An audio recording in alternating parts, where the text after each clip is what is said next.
Arkadaşlar merhaba. Bu hafta size yepyeni bir projemizden bahsetmek istiyorum. Aslında bu projeyi biz gerçekleştireli yaklaşık 2 yıl kadar oldu. Nike bizden bir proje istedi ama bu projeyi isterken tabii sadece yeni bir ayakkabı çıkardıklarından, adının Air Max olduğundan ve bununla nasıl bir enstalasyon tasarlayabiliriz diye bir soruyla geldiler bize. Üzerine biraz düşündükten sonra tabii konunun Air Max olması, hava gibi bir şeyin içerisinde olması, konunun içinde olması bize tabii havada çalınabilir bir enstrüman yapabilir miyiz? Acaba bir ayakkabıyı enstrümana çevirebilir miyiz? Fikri hemen aklımızda canlandı. Bu projenin şöyle özelliklere sahip olması gerekiyordu öncelikle. Bunlar mağazalara kurulacak. Yaklaşık 4-5 tane mağazaya kurulacak. İşte Bağdat Caddesi, Taksim gibi, İstinye Park gibi ve insanların gelip bir şekilde bu kurduğumuz enstalasyonla etkileşime girmesini istiyorlar. Doğal olarak biz de nasıl bu etkileşime sokabiliriz diye düşünürken ayakkabıyı enstrümanına çevirebilir miyiz? Çevirirsek bu nasıl olur? Diye bir kafa patlatmaya başladık. Sonunda bu bir kolaborasyon yaptığımız birkaç arkadaş, birkaç artistin bir araya geldiği bir projeydi. Ben bu projenin ses ve müzik algoritmalarını yazdım. Bir arkadaşımız Tolga Özuygur. Kendisi ayakkabının içine koyulacak sensörleri kodladı. Bir arkadaşımız daha var, görsel sanatçı kendisi de. O da bu projenin görsel dilini oluşturdu. Ben kendi tarafımı anlatarak başlayacağım. Projenin detaylı Arduino kodlaması ve görsel kodlaması tarafıyla ilgili bir video zaten Tolga Özuygur çekti. Bunu onun kendisinin YouTube videosuna ulaşabilirsiniz. Biz videoyu hemen buraya koyacağız sizin için. Ben bu işin ses ve müzik teknolojileri tarafını anlatacağım size biraz nasıl yaptığımızı. Öncelikle enstrümanı hemen bir küçük size çalayım istiyorum. Bir ayakkabı nasıl enstrüman oluyor hemen göstereyim size. Elinize aldığınız anda hemen çalmaya başlayabiliyorsunuz.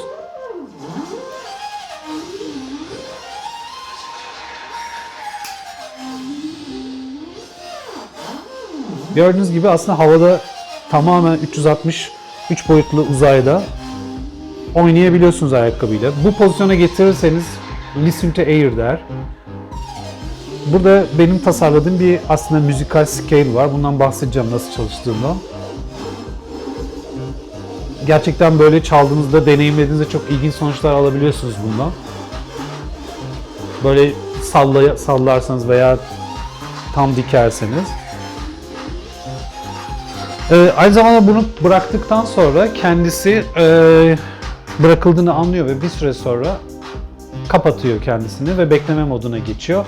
Ki böylelikle bir sonraki kişi gelip kendisiyle oynayabilsin, çalabilsin diye. Nasıl çalışıyor? Peki böyle bir problemi nasıl hayata geçirdik? Çünkü bu tarz projelerde çok kritik olan bir yer var. O da koyduğunuz şey sonuçta sizin evde oynadığınız bir şey değil. Yani bir takım insanlar gelip bununla sürekli olarak çalıp oynayacaklar ve bunun hiç bozulmadan çalışabiliyor olması lazım ki bu proje 3 ay hiç bozulmadan, hiçbir şekilde bir error vermeden çalıştı. Ki çok kompleks bir aslında yapısı var. Bir taraftan da bence çok basit tarafları da var. Hemen ona gireceğim. Şimdi böyle bir projeyi yaparken bir ses teknolojisi uzmanı olarak veya bir besteci olarak, müzisyen olarak nasıl yaklaşılması gerekiyor? Ondan bahsetmek istiyorum. Burada bir algoritmik düşünme biçimine ihtiyaç var. Bana yıllarca bunu söylediler. Algoritma aslında bir düşünme şeklidir diye. Ben bunu çok anlamamıştım ne demek olduğunu uzun yıllar. Özellikle ilk algoritma yazmaya başladığım yıllarda. Sonra artık bunun aslında bir düşünme şekli olduğunu fark etmeye başladım. Biliyorsunuz bir algoritma ne demek? Aslında diş fırçalamadan örnek verebilirim size. Dişinizi fırçalamak için ne yapıyorsunuz? Gidiyorsunuz işte diş macununuzu çıkarıyorsunuz. Diş fırçasının üzerine şeyi koyuyorsunuz. Macunu koyuyorsunuz. İşte dişinizi fırçalamaya başlıyorsunuz falan. Bu sürecin yani bir başlangıcı olan, bir hedefi olan, bu sürecin tamamına sonuna kadar gelen ve sonuçlandığımız tamamına aslında bir algoritma deniyor. Hayatımızın her yerinde var bu. Biz böyle yaşıyoruz zaten. Aynı şekilde burada hiç teknolojinin kendisinde ya da algoritmanın kendisinde boğulmadan önce düşünme biçimini bir sorgulamak ve nasıl yapacağını oturup düşünmek gerekiyor. Ve sorunları biraz konuşmak lazım. Sorun ne? Elimizde bir ayakkabı var ve bu ayakkabıyı insanlar aldığı andan itibaren bir ses üretmeye başlaması lazım öncelikle. Bunu yapabilmek için bir şekilde ayakkabıdan veri çekmeniz gerekiyor. Nereye çekeceksiniz? Bunu bir bilgisayarınız var. Arkada gizlediğiniz. Oraya veri aktarmanız lazım. Bunu nasıl yapabilirsiniz? Tabii ki sensörlerle. Sensörlerden bir tanesi bizim burada kullandığımız bir sensör var ama bir sürü sensör var. Yaklaşık 250 kadar benim bildiğim sensör var. Biz burada jiroskop mu deniyordu Barış aynı zamanda? İvme ölçer kullandık biz burada. Bu arada kameranın arkasında benim ekip arkadaşlarım var. Ara ara onlarla da böyle konuşacağız. Bana yardımcı oluyorlar hem de beraber tartışıyoruz konuları. Sizler de onları zaten yakında tanıyacaksınız. Jiroskop kullandık yani ivme ölçer. İvme ölçer bana basitçe aynı zamanda bu ayakkabının X, Y, Z konumda havadaki pozisyonunu veriyor. Düzenli bir şekilde. Tamam, peki bu veren düzenli şeyi ben nasıl bu sensörden aldığım veriyi bilgisayara göndereceğim? İşte burada OCG protokolü, Open Source Control protokolünü kullanmaya karar verdim ben. Böylelikle bir network'e bağladım sensörü. Ve network aracılığıyla yani bir Wi-Fi router aracılığıyla veriyi bilgisayara gönderiyoruz. Bu iletişim ağını bu şekilde kurduk. OCG mesajlar işte bu gibi network ağlarında da iletişim için süper çalışan mesajlaşma sistemleri aklınızda olsun. Doğal olarak ilk sorunu çözdük. Yani ne yaptık? Veriyi bilgisayara ulaştırdık. Buradan sonra ne yapacağız? İşte buradan sonrası biraz sizin yaratıcılığınızla ilgili bir konu. Yani tamam artık elinizde bir veri var. Data akıyor sürekli olarak. Real time geliyor size. Burada nasıl bu veriyi işleyeceksiniz? Gerçekten binlerce, milyonlarca yöntemi var bence bunun. Herkes nasıl düşünüyorsa öyle bir şey yapabilir. Ben ne yaptım? Dedim ki ya bu ayakkabıyı pozisyon olarak, hatta şu bilgisayarın sesini kısıp size göstereyim. Çalmasın şimdi ben konuşurken. Şöyle ki şimdi ayakkabıyı bu şekilde tuttuğumuzda dedim do sesi olsun. Ortadaki do. Böyle yaptığında bir oktav altındaki do. Yani do'dan do'ya bir oktav gitsin. Do, re, mi, fa, sol, la, si, do. Şu şekilde de do, re, mi, fa, sol, la, si, do olsun dedim. Yani burada ne oluyor? 2 oktavlık bir dizi yerleştirdim. Ayakkabının bu verisine. Şu verisine de aynı şeyi yaptım. Bunların kesişim noktaları var tabii fark ettiğiniz gibi. Öncelikle ayakkabının algoritmasını yazarken bunu düşündüm. Yani bu scale sistemini. Daha sonra dedim ki ya bunu yapayım. Yani mesajı gönderdim ayakkabıdan bilgisayara aldım. Sonra dedim ki bu aldığım veriyi ne yapacağım? Bir scale'e çevireceğim 3 boyutlu ortamda. Bunu yaptım. Arkasından buna bir takım insanların daha da eğlenebileceği efektler yerleştireyim dedim. Mesela ayakkabıyı tam 90 dereceye diktiğinizde listen to air diyor. Sadece bu pozisyonda söylüyor. Aynı zamanda sesin üretildiği sesin kendisini de manipüle ediyor düzenli olarak. Yani bir takım filtreler yerleştirdim bu pozisyona falan daha eğlenceli olsun diye. Burayı da böyle zaten birazdan daha böyle hemen küçük derinlemesine anlatacağım size. Bir başka sorun daha var. Peki bitti işimiz ne olacak? Ayakkabıyı koyduk. Ne olacak? Tabii ki durması lazım. Bir şekilde durması gerekiyor. Bu algoritmayı da yazdık. Yani bizim elimizde o zaman ne olmuş oldu aslında? 3 tane temelde bu bizim hani konuştuğumuz problemi çözecek algoritma geliştirmiş olduk. Bir, sesi produce eden scaling algoritmaları. İkincisi bu ayakkabıyı kaldırdığınızda, koyduğunuzda, durup kalktığında nasıl hareket edeceğini, sesin ne zaman çıkacağını, ne zaman çıkmayacağını karar veren aslında stop algoritması diyebiliriz veya run algoritması. Yani algoritmanın hepsini çalıştırıyor ve durduruyor. Bir diğeri de buradan aldığı veriyi, datayı işleyerek Ableton içerisinde kurguladık biz bu algoritmayı. Ableton içerisindeki bütün Ableton parametrelerini de manipüle edebilen bir learning algoritması yazdım. Yani 3 tane algoritma var içeride çalışan. Dördüncü bir görevi de bu algoritmanın aldığı bu veriyi görseli yapacak olan bilgisayara da göndermek aynı zamanda. Bunun bir nedeni var. Çok böyle karşılaşmayacağınız değişik bir sorundan bahsedeceğim. Burada aynı jiroskoptan aldığımız veriyi OCG ile 2 bilgisayar dinleyemez mi? Diyeceksiniz, dinleyemez. Çünkü bir veri aktarabiliyor bir kanala. Sadece bir kanal olarak düşünün bunu. O kanal eğer doluysa ki benim bilgisayar bunu müzik yapmak için dolduruyor. Diğeri dinleyemez. Diğeri dinleyemeyeceği için biz de hemen buraya benim bilgisayardan da diğer bilgisayara görsel yapması için yine ben bu sefer mesajı gönderen kişi oldum. Aslında bir aracı oldum. Aynı bir Wi-Fi gibi. Wi-Fi'lerle aslında bu görevi yapar. Bir router gibiydim ben bilgisayar olarak aynı zamanda. Yaptığımız 4. görev de bu. Peki nasıl sonuçlar aldık? Hemen ondan bahsedeyim. Dediğim gibi algoritmayı yazdıktan sonra yaklaşık 3 ay kadar kurduk Nike mağazalarında. Çok iyi tepki aldı. İnternette çok iyi tepki aldı sosyal medyada. İnsanlar etkilendiler. Çünkü biraz magic gibi de geliyor. Sihir gibi geliyor. Yani nasıl bir ayakkabıyı enstrümana çevirebilirsin falan. Tabii aslında teknik olarak konuşacak olursak çok zor değil bana kalırsa. Ama tabii bu protokolleri bil, bunları al, işle, sonsuz çalışacak bir mekanizma haline getir kısmı belki biraz insanlara şu aşamada zor geliyor olabilir ama sizler arasında eminim müzik teknolojileriyle ilgilenen arkadaşlar vardır. Algoritma yazanlar, geliştirenler aslında çok zor değil. Fakat bazen zor olmayan şeyler basit gibi görünse de arkasındaki yatan uygulama şekli çok daha etkili olabiliyor. Benim kendi yaptığım birçok projede inanılmaz kompleks algoritmaları çalıştırdığım işler var. Çok etkileyici oluyor. Bazen insanlar onun ne kadar etkileyici olduğunu o an algılayamayabiliyorlar. Ama bunun gibi böyle herkesin bildiği bir şeyi, yani ayakkabıyı alıp ayağımıza giymek yerine enstrümana çevirince işler biraz değişiyor. İnsanlar daha etkileniyorlar böyle yaptığı şeylerde. Bu tarz şeyleri yapıyor olmanın bir besteciye, bir müzik teknolojisi uzmanına ne gibi faydaları var derseniz, tabii ki teknik birçok bilgi ediniyorsunuz. Bu ayrı bir konu ama ben en büyük faydasını düşünme şekli ve biçiminde gördüm. O yüzden konuya ilk girerken algoritmik düşünme şekli nedir'i söylerken bunu söylemek istiyordum aslına bakarsanız. Çünkü böyle düşünmeyi öğrenirseniz her şeyi çözebilirsiniz. Veya daha doğrusu sorunu keşfedebilirsiniz. Sorunun nerede olduğunu bulma ihtimaliniz çok yükselir. En başta bahsettiğim gibi işte bir ayakkabı var. Ayakkabıdan sensör koydum. Sensörü bir network ağına bağladım. Böylelikle network aracılığıyla mesaj gönderebilir oldum. Mesajı aldım, bilgisayara gönderdim. Bilgisayarda aldım, bunu işledim. Aynı zamanda bu işlediklerimi bilgisayar içindeki bazı programları da kullanmak için, onları da manipüle etmek için kullandım. Bu yine hareket verilerini alıp bir başka bilgisayara da görüntü yapabilmesi için gönderiyorum. Aslında gördüğünüz gibi X, Y, Z verisi bize birçok şey yapmamıza sebep oluyor. İnanın bu X, Y, Z verisini alıp hesap makinesi de tasarlayabiliriz. Aynı paterni uygulayarak, aynı şeyi yaparak. Burada yaratıcılık tam olarak o işi müzikal tarafında ne yaptığınızla ilgili oluyor. Ben hemen oradan da çok kısa bahsediyorum. Aldığınız ayakkabıyı oynamaya başladınız. Size bir 8 ölçülük bir süre solo çalma imkanı sağlıyor. Hemen arkasından size eşlik eden bir davul ritmi ve işte bir takım böyle synthler devreye giriyor. Böylelikle daha eğlenceli bir deneyim olmuş oluyor. Aynı anda karşınızda bir ekran oluyor. Ekranda ayakkabıyı çevirdiğiniz pozisyona göre de görsel hareketleniyor. Şimdi onların detaylarına hemen yakın çekimde ve ekran paylaşımlarına gireceğim. Onun hemen öncesinde size dediğim gibi şeyi göstermek istiyorum. Ayakkabının içerisinden hemen bahsedeceğim şu an. İlk oradan başlayalım. Buradaki kullandığım ayakkabı benim Air Max 720 değil. O ayakkabılardan kalmadı bende. O yüzden başka bir Nike ayakkabısı kullanıyorum. İçindeki kullandığım sensör de Tolga'nın Özuygun'un yaptığı sensör değil. O elimizde olmadığı için şu anda ben içerisine başka bir şekilde yine aynı mantığı kullanan bir uygulama, iPhone içinde olan bir uygulama aracılığıyla gönderiyorum. Bu uygulamanın adını merak ediyorsunuz. Touch OSC diye geçiyor. Touch OSC'den kısaca bahsedeceğim size. Şöyle, aslında o ayakkabının içinde gördüğünüz şey bu. Ayakkabıyı boş verin şimdi. Bu bir Coca-Cola şişesi de olabilirdi yani aslında. Coca-Cola şişesini nasıl müzik enstrümanı yaptım diye bir başlıkta görebilirsiniz. Çünkü mantık aynı. İçeride bir sensör var. Gördüğünüz gibi bunu kullanıyorum aslında. Her iPhone içerisinde çünkü kendisine ait bir jiroskop var. Bu jiroskopu kullanıyor bu uygulama ve bu verileri gönderiyor. Bu dediğim gibi Touch OCG diye bir yazılım. Önceki olay burada başlıyor. Gördüğünüz gibi şu an bir davul ritmi girdi.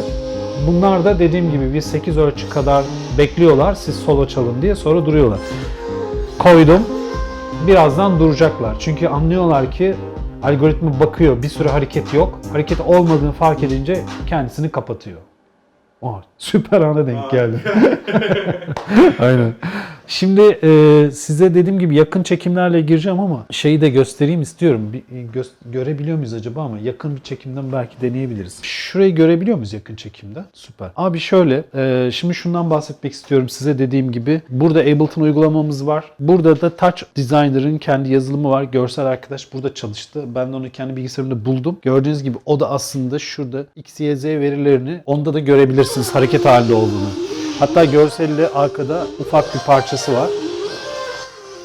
Şunu ben sesini kısayım. Sadece şimdi şeyi gösterelim. Gördüğünüz gibi burada hareket ettirdiğim zaman sadece müzik yapan algoritma harekete geçmiyor. Görsel uygulamada harekete geçmiş oluyor. Şimdi burada ben buradan sonra bir ekran paylaşımı yapacağım sizle. Ekran paylaşımı üzerinden anlatmak istiyorum son algoritmanın da nasıl kısaca çalıştığını. Gerçekten kompleks bir takım tarafları var. Özellikle burada kullandığımız yöntem aynı sinyal işleme yöntemleri gibi bir data işleme yöntemi. Aldığımız bir veri var. Veri ne demek? Hareket, enerji demek. O enerjiyi aldım. Artık her şey için kullanabilirim. Bu data işleme konusunu hep şöyle düşünün. Su akıntısı gibi düşünün. Nehirde akan bir su var. Bu bir veri demek, geliyor size. Bunu her türlü işleyebilirsiniz. Bunu sıkıştırabilirsiniz. Suyu sıkıştırırsanız ne olur? Hızlanır. Bunu bölümlere parçalayarak gönderebilirsiniz. Paket, enerji paketleri gibi düşünün. Yani bir suyun flow'u gibi, hareketi gibi düşünün bu data akışını. Çünkü öyle düşünürseniz çok daha sağlıklı bir düşünme şekli olur. Burada bizim aslında temelde yaptığımız şeyi her zaman aklımda ben canlandırırken su akışı gibi şeyleri düşünüyorum. Barajlar gibi düşünüyorum. Bazı yerlere setler koyuyorum. İlerlemesini engellemek için datanın. Bu datayı alıp bazı şeyleri kontrol etmek için sürekli işliyorum. Yani 0 ile 10 arası gidip gelen bir veriyi 0 ile 1 arası sadece on-off'a da çevirebilirsiniz. Bunları parçalayıp farklı paket mesajları sistemleri haline getirip uygulamanın birçok yerinde kullanıyorum. Mesela bunu kaldırdığım zaman müziğin başlaması on-off. Aslında bu da aynı veri. Ama bana jiroskoptan böyle bir veri gelmiyor. Yani 0-1 gelmiyor. 0 ile 10 arasında ya da 0 ile 1 arasında akışkan bir veri geliyor. Anlık sürekli değişiyor bu. Ben onu dediğim gibi işleyerek on ve off haline getiriyorum bir parçasını. Bir parçasını scale'i çalması için kullanıyorum. Bir parçasını alıp farklı şekilde işleyip uygulama yani Ableton içerisindeki panı, efektleri, filtreleri kontrol etmesi için kullanıyorum. Bir parçasını görselliğe gönderiyorum. Yani ne yapıyorum? Bir su var, bir baraj var. Barajdan her şekilde akıntıyı kontrol ederek her şekilde şeyler üretiyorum. Yeni mesaj sistemleri üretiyorum. Şimdi algoritma için çok basit bir algoritma ama basit olduğunu dediğim gibi basit demek burada daha doğrusu sade olması bunun çok basit olduğu anlamına gelmiyor. Evet sade ama çok kullanışlı. Evet arkadaşlar şimdi mouse'umu takip ederseniz size uygulamadan biraz bahsedeceğim. Nasıl kullanıyoruz, neler yapıyor yazılım. Şu bölüme bakarsanız burada doğudan doğuya tam 2 oktavlık bir scale göreceksiniz. Bu ayakkabının dediğim gibi hareketine göre tasarladığım bölümü. Burada birazdan algoritmanın içine de girip size göstereceğim ama burayı şöyle düşünün. Bu bir MIDI controller. Yani benim önümde duran klavyeden hiçbir farkı yok. Ayakkabıyı aslında temelde mantık olarak alıp bir MIDI controller'a çevirdim. Bu ilk videonun girişinde bahsettiğim birinci algoritma. İkinci algoritma dur kalk, çalış, dur. O da ne yapıyor? Mouse'umla görürseniz şuradaki aslında play it ya da stop it diyor. Orayı zaten algoritmanın içinde göstereceğim. Son olarak da şurada gördüğünüz learning algoritması var. Bu da ne yapıyor? Yine ayakkabıdan aldığım verileri alıp sizin Ableton içerisindeki diğer yazılımların parametrelerini kontrol etmenizi sağlıyor. Şimdi şu şekilde göstereyim size. Ayakkabıyı hareket ettirdiğimde şu bölümü izleyin özellikle. Burada gördüğünüz gibi burada en kalın doğudayız. Burada en tizlerdeyiz. Gördüğünüz gibi.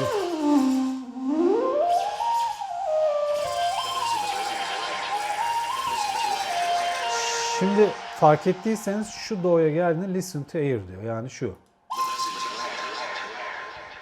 Şimdi orayı anlatacağım. Bu yazılımın temelde çıkışı bir ses değil.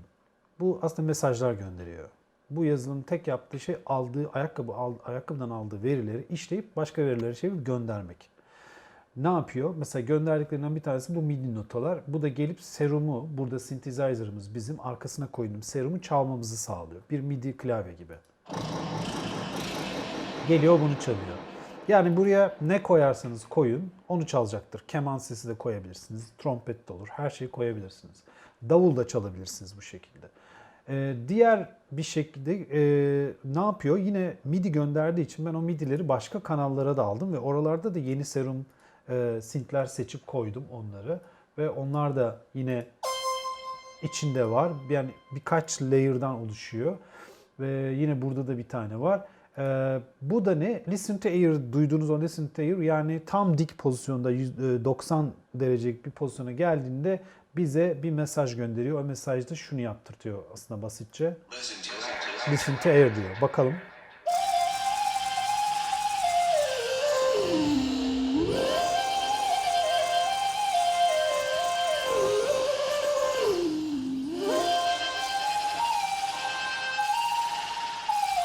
Bakamıyoruz. Şimdi bak. Okey.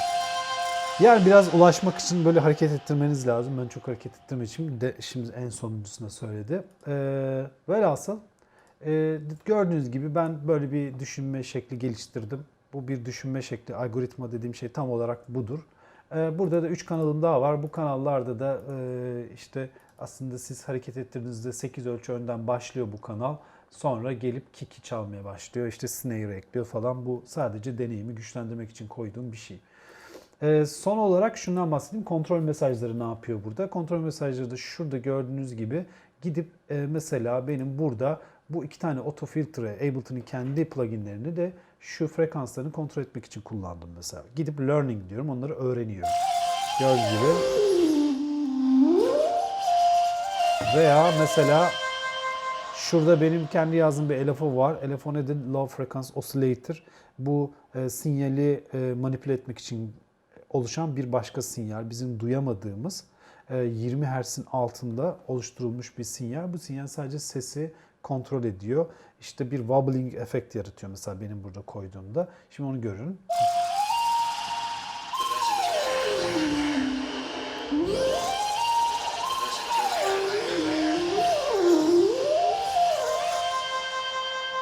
Evet, şimdi hemen algoritmanın içini açacağım. Yani learning de bunu yapmış oldu. Arkadaşlar dediğim gibi basit görünen sade bir yazılım aslında bu. Şimdi şu bölümden başlayacağım. Burası dur kalk, işte play it, dur yapan şey. Niye lazım oldu bu? Çünkü birisi geldi, çaldı, koydu bunu tekrar buraya. Bunun durması lazım bir şekilde. Şimdi onu nasıl yaptığımı anlatacağım size. Bunun çok da detaylarına girmeden şuraya öncelikle portu, dinleyeceği portu yazalım. Ben 5010'dan gönderiyorum. Evet, 5010'dan gönderiyor olmam lazımdı. Arkadaşlar şimdi algoritma içerisinden hemen bahsedeceğim. Gördüğünüz gibi buradan X, Y, Z verileri düzenli olarak akış şeklinde geliyor bize. Size bahsettiğim şey buydu. Bakın burada sayılar hiç durmuyor. Aslında veri hiç durmuyor. Gördüğünüz gibi buraya koyduğum bu şeyle de görebilirsiniz. Bank'le de. Bunu kontrol etmeniz gerekiyor tabii bu akışa sürekli olarak. Ama gördüğünüz gibi burada bir değişim olmuyor. Çünkü ben burada bir takım filtrelemeler uyguluyorum. Öncelikle şeye gelelim, şu bölüme. Bu bölüm bize, şuradaki algoritma bize hareket et, yani play et ya da stop et diyor. Nasıl diyor bunu? Ben şöyle düşündüm.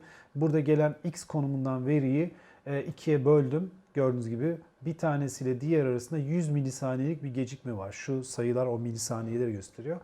Bu sürekli olarak buradaki bir fonksiyon bunları karşılaştırıyor. Bu iki gelen veri toplanıp buraya geldiğinde eğer birbirinden farklı değilse o zaman ne demek bu? Ayakkabı hareket etmiyor demek. Duruyor o zaman. Ama ayakkabı birinin elinde oynadığında hareket halindeyse doğal olarak sayı asla birbiriyle eşitlenmeyecek. Eşitlenmediği için de hareket halinde olduğu anlamına geliyor. Ben de bu logic, bu mantıkla hareket ederek bir algoritma yazdım. İşte size bahsettiğim şey bu. Yani burada girip Pipe'ın, ABS'nin bunların ne yaptığını size anlatmak yerine nasıl düşündüğümü anlatmak istiyorum. Burası önemli çünkü algoritmik düşünme şekli bu demek. Ben bir veri var, akışkan halde geliyor. Bu veriyi nasıl olur da ayakkabının hareket halinde olup olmadığı kararını vermesini sağlayıp bir algoritma yazabilirim. Böyle yazdık. Mesela şimdi şurada bakın hareketleri. Ben bu ayakkabıyı hareket ettirdiğimde iki sayı hiçbir zaman eşit olamayacaklar. Gördüğünüz gibi.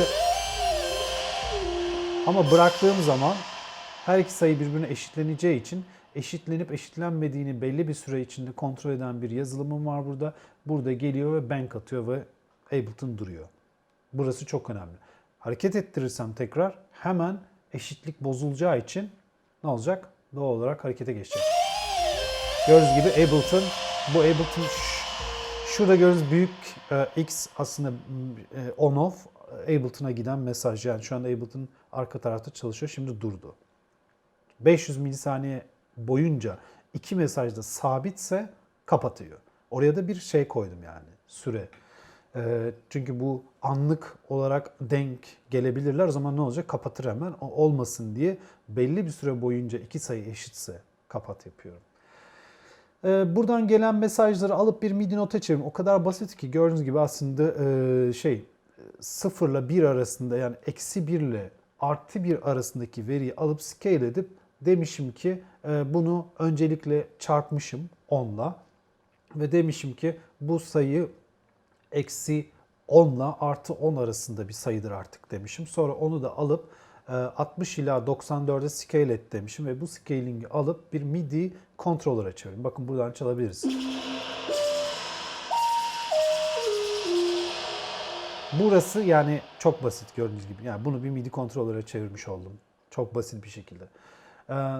Ve bunu MIDI out yapıyorum. MIDI out yaptığım yerleri görebilirsiniz. Buradan not out yapıyorum. Bu MIDI out'lar ne işe yarıyor? Gidip diğer kanallardaki synthesizer'ın çalmamızı sağlıyor. Aynı şekilde buradan gelen veriyi gördüğünüz gibi burada send edip burada geri almışım. Mesajları gönderip receive etmişim ve burada da yeni bir scaling yöntemi kullanarak aslında basitçe learning algoritmasına bir input vermiş oldum. Bu input'a göre hareket et diye. Learning algoritması da nedir? İşte size bahsettiğim gibi Ableton'ın içerisindeki şeyleri kontrol etmenizi sağlıyor. Diğer yazılımların parametrelerini kontrol etmenizi sağlıyor. Onun içinde de böyle basitçe bir learning algoritması var. Bu learning algoritması sayesinde gördüğünüz gibi live remove diyor. Live'ın içerisindeki şeyleri remove etmemizi, onları kontrol etmemizi sağlıyor. Bu bölümü geçiyorum. Dediğim gibi burada sizin takılmanız gereken şeyler şunlar değil. Burada ne kullanmış, burada hangi mesajı kullanmış falan değil. Bunların inanın yapılması, yani isterseniz çok çok farklı birçok yöntemle aynen başka bir logikle hareket ederek dur kalk algoritması siz de yazabilirsiniz. Bence algoritma yazmayı öğrenmek istiyorsanız bunları düşünmelisiniz. Nasıl, yani neleri kullanarak yapacağınızı değil de nasıl yapacağınızı düşünün. Siz olsaydınız ne yapardınız? Öyle hayal edin bunu. Şimdi bu bölümü geçiyorum tekrardan. Arkasından dediğim gibi Listen to Air diyen bölümü anlatmıştım size. İşte aynı algoritma içinden çıkan MIDI mesajlardan bir tanesini seçiyor. O seçtiği de işte gelip burada bize play ettiriyor. Yani en tiz do'ya geldiğin zaman play et demişim mesela ben burada. Listen to Air diyor. Bu algoritmanın kullanımı ile ilgili anlatacağım dördüncü şey de bunun içerisinden aldığı verileri alıyor, paketliyor ve ne yapıyor? Görseli yapacak arkadaşın bilgisayarına da yine network ağ üzerine ulaştırıyor. Bir tür aracı birim olarak çalışıyor. Yani yazılımımızı ben şey olarak planladım. Bu yazılım bir hub olsun. Bunun içerisinden birçok mesaj çıksın. İşte kontrol etsin, gitsin Ableton içindeki parametreleri bir MIDI çıkış yapsın. Böylelikle ben o MIDI çıkışı birçok kanalda da kullanabileyim. MIDI controller olsun. Böylelikle müzik sound produce edebileyim. Üçüncü olarak da bu dur kalkları kontrol edeyim ki böylelikle birisi geldi çaldı, bıraktı. Sonraki gelene kadar mağazadakilerin kafasını şişirmesin. Bu da önemli. Bunların hepsini düşünüyor olmanız gerekiyor ve çok stabil çalışsın. Asla bozulmasın. Biz de bu projede bunu başardık çünkü ben 3 ay kadar hiç uğramadım bile İstinye Park'taki mağazaya. 3 ay boyunca her gün çalışmış orada. Herkes gelip oynamış, çalmışlar. Bunun videolarını da yine şeyde bulursunuz zaten. Bizim kanallarımızda, işte web sitemizde falan bunlarla ilgili size birçok paylaşımda bulunduk. Oralara girip daha derinlemesine de biraz görmek istiyorsanız algoritmaları da paylaştık. Arzu eden arkadaşlar olursa bize ulaşsınlar, yorumlardan bu patch'i gönderebilirim size incelemek istiyorsanız. Eğer Max kullanan arkadaşlar varsa aranızda. Onlar da bununla oynayıp bakabilirler nasıl şey olduğunu, çalıştığını. Aynı zamanda bana soru da sorabilirsiniz bununla ilgili. Ben severek cevaplarım bunların her birine. Videoyu bugün burada bitireyim bence. Çünkü çok kafanızda karıştırmak istemiyorum. YouTube'un geleneği olarak da çok uzatmak da istemiyorum. Sıkılır insanlar izlemek istemezlerse diye ama inanın eğer siz sorarsanız daha fazla ben daha fazla bunlara girip detaylı anlatıp sizin için cevaplayabilirim. Son olarak söylemek istediğim şey yaratıcılığınızı kullanın ve bunu kullanırken asla bu yolda giderken asla kullanacağınız tool'lara odaklanmayın. Bu en büyük hatanız olur. Çünkü burada boğulursunuz. Binlerce farklı yol var. Hatta siz bu videoyu izleyene kadar o yollar değişmiş bile olacak. O yüzden buna takılmayın. Sadece düşünmeniz gereken şey böyle bir şey var elinizde ve size geliyorlar diyorlar ki bir ayakkabıyı enstrüman çevirebilir misin? Düşünün. Bunu nasıl yapardım? Hayal edin. Nasıl böyle bir enstrümanın ne gibi problemleri olabilirdi? Bu problemler önüme nasıl çıkardı ve bunları nasıl çözerdim? Ben bunları tek tek oturup. Sonrası çünkü dediğim gibi aslında yapma. Yapmaya gelince siz yapamıyorsanız bir başkasına yardım alabilirsiniz. Belli bölümlerini beceremiyorsunuz. Bir arkadaşınızı davet edersiniz. Projede sizle bir kolaborasyona girer. O yapar. Bunlar önemli değil. Bu sizin sanat yapmanızı engellemesin. Bol yaratıcı günler diliyorum. Kanalı takip edin lütfen. Bu tarz içeriklerin gelmesini daha çok istiyorsanız likelayın. Videonun altına yorum yazın ki biz de bu tepkileri, reaksiyonları görüp daha fazla video çekme istekli olalım. Bize motivasyon kaynağı oluyor bunlar. Bu kanalın başından beri söylediğim gibi amacı tamamen müzik teknolojilerini, sanatı, bilimi, fiziği bir omurga olarak kendisine alan ama bunların hepsine bir müzik perspektifiyle bakan bir kanal. O yüzden bu kanalın içerisinde eminim izleyicilerimiz arasında şeyler de vardır, profesyoneller de vardır. Daha bu işe amatör gözle bakanlar da vardır. Hepinizi davet ediyorum bu kanalı izlemeye ve takip etmeye. İnanın hepiniz için ilgi çekici noktaları olacaktır. Tekrar teşekkür ediyorum izlediğiniz için. Gelecek haftaki videomuzda görüşürüz.